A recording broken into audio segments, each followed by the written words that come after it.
प्रथमं शैलपुत्री च द्वितीयं ब्रह्मचारिणी तृतीयं चंद्रघंटेति कुष्मांडेति चतुर्थकं पंचमं सकंदमातेति षष्ठं कात्यायनीति च सप्तमं कालरात्रीति महागौरीति चाष्टमं नवमं सिद्धिदात्री च नवदुर्गाः प्रकृतिताः। दोस्तों, आप जानते हैं कि 2 अक्टूबर को पितृपक्ष समाप्त हो जाएगा और 3 तारीख अक्टूबर से नवरात्रि शुरू हो जाएंगी और माता रानी का आगमन हो जाएगा।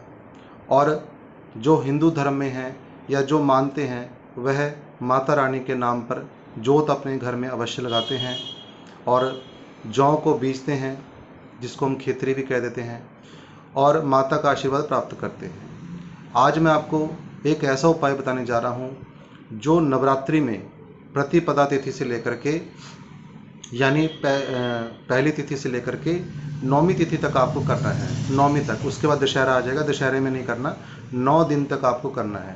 क्योंकि 9 दुर्गा क्यों कहा गया है कि माता के 9 रूप होते हैं, जो मैंने अभी मंत्र बोला है। तो यह 9 देवियों की कृपा आपके ऊपर हो जाएगी यदि आप जिस प्रकार से मैं बता रहा हूँ उस प्रकार से ही आप इस उपाय को करते हैं। पूरी निष्ठा के साथ, भावना के साथ, भक्ति के साथ माता रानी को यह 9 दिन समर्पित करें। केवल 5 मिनट का काम प्रतिदिन का है और सूर्यास्त के बाद इसको प्रयोग को आपने करना है। तो नमस्कार दोस्तों, मैं हूं एस्ट्रोलॉजर आशीष शर्मा और मेरे इस ज्योतिष चैनल एस्ट्रो 22 में आप सभी का हार्दिक अभिनंदन है, स्वागत है। आशा करता हूं कि आप सभी सुखी होंगे, संपन्न होंगे, आनंदपूर्वक होंगे। दोस्तों, नई नई जानकारी के लिए मेरे इस चैनल को लाइक अवश्य करें, शेयर करें अपने मित्रों के साथ, और जितने भी नए दर्शक आ रहे हैं सब्सक्राइब करना बिल्कुल भी ना भूलें। तो चलिए शुरू करते हैं। नवरात्रि में वह कौन सा कार्य है जिसको करने से आपके व्यापार में होगी वृद्धि, नौकरी सर्विस में होगी तरक्की, शरीर कष्ट यदि आपके जीवन में कोई आ रहे हैं शरीर कष्ट होंगे दूर, आपका व्यर्थ में आपका पैसा बर्बाद हो रहा है, खराब हो रहा है, वह सब रुक जाएगा। इसके अलावा यदि आपके संतान आपकी नहीं सुनती, वह सुनेगी। इसके अलावा भी कई प्रकार की जितनी भी समस्याएं होती समाप्त होंगी। जिस कामना को स्पेशल लेकर के आप या मन में धारण करके कोई भी इच्छा हो आपकी, उस धारणा करके 9 दिन तक यह प्रयोग आप करेंगे तो वह इच्छा आपकी अवश्य पूरी होगी। इतना विश्वास रख के करें। इसमें कई प्रकार की समस्याएं दूर हो जाती हैं। अब आप एक चीज़ समझें, ग्रह कितने होते हैं? 9। और माता रानी के रूप कितने हैं? 9। 10वीं एक माता और होती है जिसको हम 10 महाविद्या कहते हैं, यानी माँ बगलामुखी। लेकिन यहाँ पर 9 दुर्गा का हम प्रयोग कर रहे हैं। आपको मार्केट से कुछ सामान लेकर के आना है। यदि आपके घर में उपलब्ध है तो कोई समस्या ही नहीं है। आपको एक पात्र लेना है, मिट्टी का पात्र, थोड़ा बड़ा हो तो अच्छा है। मिट्टी के पात्र को अपने पूजा स्थान में संध्या के समय किसी चौकी में रखें या कोई भी स्थान हो ऐसी जगह में रखें जहाँ पर आगे मैं बताऊंगा प्रयोग, जहाँ पर सेक ना लगे, अग्नि का सेक। आप जोत उससे पहले लगा सकते हैं। यदि आप ज्योति लगाते हैं माता रानी की तो जोत लगा लें। उसके बाद आपने उस मिट्टी के पात्र में आपने लाल रंग का, जो मैं स्क्रीन में दिखा रहा हूँ, कुमकुम, उस कुमकुम को आपने डाल देना है। 9 आपने लेनी है लौंग, बिल्कुल फूल वाली, टूटी फूटी ना हो। उस लौंग को भी आपने उसी में रख देना है। अब लेना है देसी कपूर, जिसको हम कहते हैं भीमसेनी कपूर।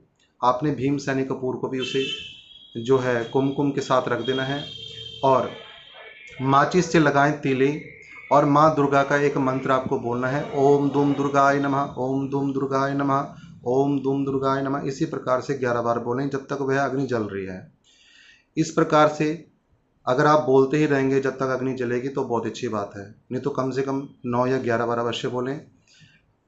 जब अग्नि चल रही होती है तो ये मान के चलिए, जब आप मंत्र बोलेंगे, मंत्र बोलने के साथ साथ एक शक्ति वहाँ पर विराजमान हो जाती है। अब आप मन में आंखें बंद करके माता रानी के आगे प्रार्थना करें, चलती हुई ज्योत के सामने, जो आपने कपूर की ज्योत लगाई है, जो कुमकुम के ऊपर रख करके, जिसमें लौंग भी जल रहे हैं।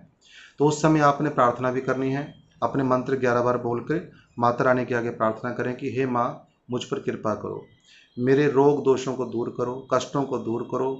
क्योंकि जब तक आप नहीं बोलेंगे तब तक कार्य नहीं बनेगा। आप किसी इच्छा से कर रहे हैं, वह इच्छा भी बोल सकते हैं। आपने यह पूरा 9 दिनों तक इसी प्रकार से करना है। अब आपका सवाल होगा कि उसका करना क्या है, जो मिट्टी के पात्र में आपने जलाया है। तो दोस्तों उसको एक पॉलीथीन में डाल लें या एक लाल कपड़े में डालते रहें प्रतिदिन। जो खाली हो जाएगा उसको डालते रहें, अगले दिन फिर नए तरीके से बनाएं उसको। थोड़ा थोड़ा रोज लेना आपको। यानी टोटल 27 आपके जो है लौंग जो होंगे, 9 को 9 से गुना करें, 81 हो जाएगा। 81 को फिर प्लस करें, 8 + 1 9, तो 9 लौंग यानी नव दुर्गा 9 दिन, तो टोटल 9 योग बनता है। तो सारी जल जाएंगी, 81 लौंग जलेंगी इसमें आपकी, और टोटल मिलाकर के मतलब 9 की संख्या बन जाती है। और नव दुर्गा होती है, 9 ग्रह होते हैं। जब यह प्रयोग करेंगे आप, 9 के 9 दिन आपके पूरे हो जाएंगे, तो उसको सारा इकट्ठा करके लाल कपड़े में बांध करके टोटली जितना भी सामग्री है उसको आपने क्या करना है, अपने सिर से घुमाना है 9 बार। 9 बार घुमाने के बाद उसको चलते हुए पानी में विसर्जित कर दें। कहीं भी आपके आसपास में कोई जल है तो वहाँ विसर्जन कर दें। इसके अलावा कोई ऑप्शन नहीं है इस उपाय में। यदि आपके पास नदी, नहर, कोई चलता हुआ पानी है, आपने वहाँ जा कर के उसको पोटली को खोलना है, या पोटली सहित भी जल प्रवाह कर सकते हैं। यदि पोटली खोल करके जल प्रवाह करेंगे तो भी अच्छी बात है, तो कपड़ा भी फिर भी बाद में विसर्जन करना पड़ेगा आपको, लाल कपड़ा। और इसके अलावा यदि आप डायरेक्ट करते हैं पोटली सहित तब भी कोई दिक्कत नहीं है। जैसे ये प्रयोग आप करते हैं, 9 दिन के बाद आप अपने जीवन में चमत्कार देखना। मैं शॉर्ट में एक बार फिर रिपीट कर रहा हूँ।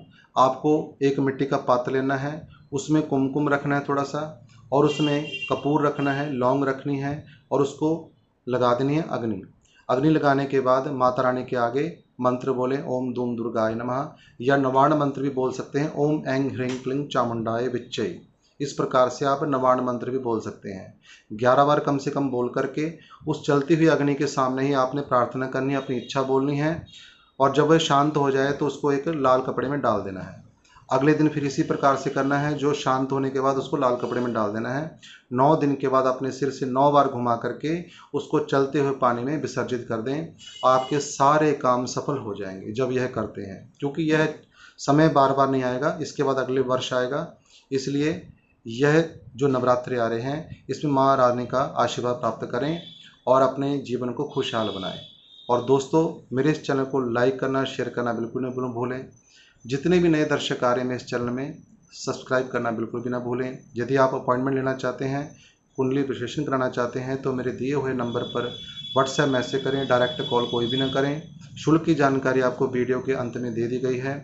तो इसी के साथ आज की चर्चा को मैं यहीं विराम देता हूँ। नमो नारायण, जय जय श्री राधे।